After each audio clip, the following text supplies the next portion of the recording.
Hello बच्चों, तो चलिए इस प्रश्न को पढ़ते हैं। यदि ए एक्स स्क्वायर प्लस दो h x y plus b y square plus दो जी एक्स प्लस दो एफ वाई प्लस सी बराबर शून्य, तो दर्शाइए कि डी वाई बट्टा डी एक्स गुणा डी एक्स बट्टा डी वाई बराबर एक। तो यहाँ पर देखो हमारे पास में समीकरण दिया हुआ है और हमें दर्शाना है कि डी वाई बट्टा डी एक्स गुणा डी एक्स बट्टा डी वाई का मान एक के बराबर आएगा। तो प्रश्न में आगे बढ़ने से पहले इस प्रश्न से संबंधित जो मुख्य अवधारणा है उसकी हम चर्चा कर लेते हैं। देखो मुख्य अवधारणा, अवकलन से संबंधित कुछ सूत्र हमें पता होने चाहिए। एक्स की घात एन का जो अवकलन है एक्स के सापेक्ष क्या होता है, एन गुणा एक्स की घात एन माइनस एक, जहाँ पे एन क्या है, अचर है।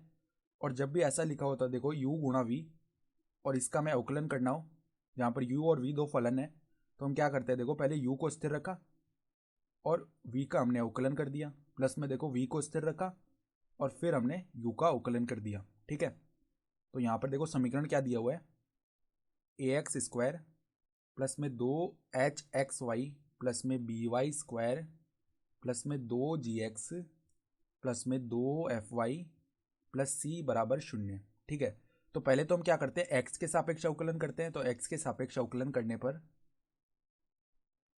समीकरण एक बोल लेते हैं इसे, फिर करते हैं अवकलन। तो देखो एक का समीकरण एक का एक्स के सापेक्ष अवकलन करने पर समीकरण एक का एक्स के सापेक्ष अवकलन करने पर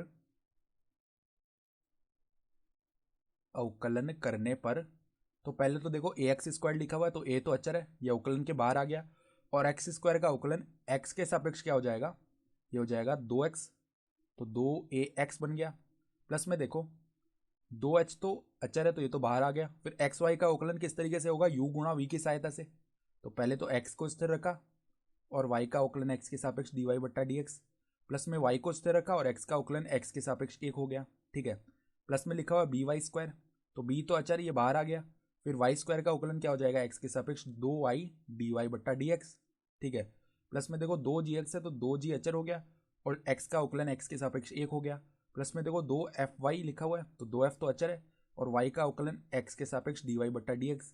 प्लस में देखो सी अचर है और बराबर में जीरो अचर है तो इसका अवकलन भी शून्य। ठीक है, तो अब हम क्या करते हैं, यहाँ पर देखो इस ब्रैकेट को खोल लेते हैं, दो एक्स प्लस में दो एच एक्स डी वाई बट्टा डी एक्स प्लस में दो एच वाई प्लस में देखो दो बी वाई डी वाई बट्टा डी एक्स प्लस में दो जी प्लस में दो एफ डी वाई बट्टा डी एक्स बराबर शून्य। ठीक है, तो अब देखो हम क्या करते हैं, डी वाई बट्टा डी एक्स को बेनिश लेते हैं। डी वाई बट्टा डी एक्स इसको बेनिश ले लिया तो कौन कौन से पद आ जाएंगे, देखो गुणा में, एक तो दो एच एक्स, एक दो बी वाई और एक दो एफ। तो देखो दो एच एक्स प्लस में दो बी वाई प्लस में क्या आ गया, दो एफ, तो दो एफ। ठीक है, और बचे हुए पदों को उस तरफ भेज देते हैं माइनस में, तो माइनस दो ए एक्स माइनस दो एच वाई और माइनस का दो जी। तो यहाँ से माइनस अगर उबेनिश ले लें तो दो ए एक्स प्लस में दो एच वाई प्लस दो जी, तो दो एच वाई प्लस में दो जी। ठीक है, तो अगर यहाँ से डी वाई बट्टा डी एक्स का मान ज्ञात करें तो दोनों ओर से देखो हम दो को बेनिश निकाल सकते हैं सब पदों में से और फिर विभाजित कर सकते हैं। तो यहाँ पर आ जाएगा माइनस का a x plus h y plus में जी बट्टा में क्या आ जाएगा, एच एक्स प्लस में बी वाई प्लस में एफ। इसको हम समीकरण दो बोल देते हैं। ठीक है, फिर देखो समीकरण एक का y के सापेक्ष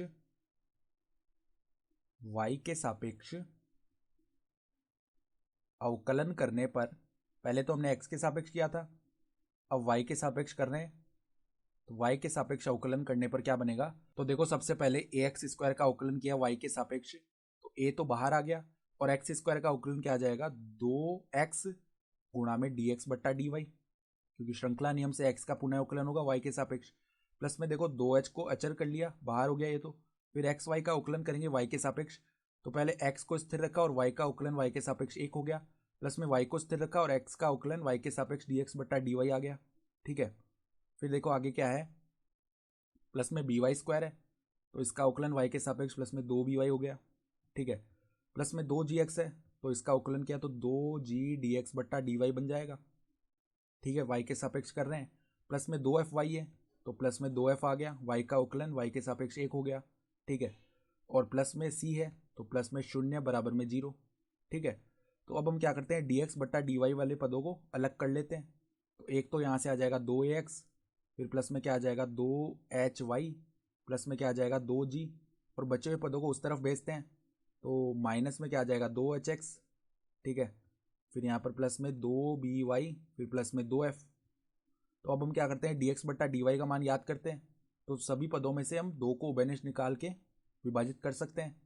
तो देखो minus hx plus by plus f, minus में hx प्लस by प्लस में f, बट्टा में क्या आ जाएगा, बट्टा में ax प्लस hy प्लस में g, तो ax प्लस hy प्लस में g ये बन गया, ठीक है। तो अब देखो, अब हम क्या करते हैं, इसको समीकरण 3 बोल देते हैं। अब हम करते हैं समीकरण 2 गुणा में समीकरण 3। तो देखो समीकरण 2 में जो बायां पक्ष है वो क्या है, dy बट्टा dx, तो dy बट्टा dx गुणा में समीकरण 3 में जो बायां पक्ष है वो dx बट्टा dy, तो बराबर में क्या आएगा, देखो बराबर में minus ax plus hy plus g, तो minus ax plus hy plus g, बट्टा में देखो क्या है, बट्टा में है hx plus by plus f, hx plus by plus f, गुणा में देखो इसका क्या है दायां पक्ष, minus hx plus by plus f, और बट्टा में क्या है ax प्लस hy प्लस में g। तो अब देख पा रहे हैं, देखो ये पद इस पद से विभाजित हो जाएगा पूरा एक बार, और ये पद इस पद से पूरा एक बार विभाजित हो गया, और -1 गुणा -1 प्लस का 1 बन गया। तो हम क्या देख पा रहे हैं, dy बट्टा dx गुणा dx बट्टा dy का मान किसके बराबर आ रहा है, 1 के बराबर, और यही हमें सवाल में सिद्ध भी करना था।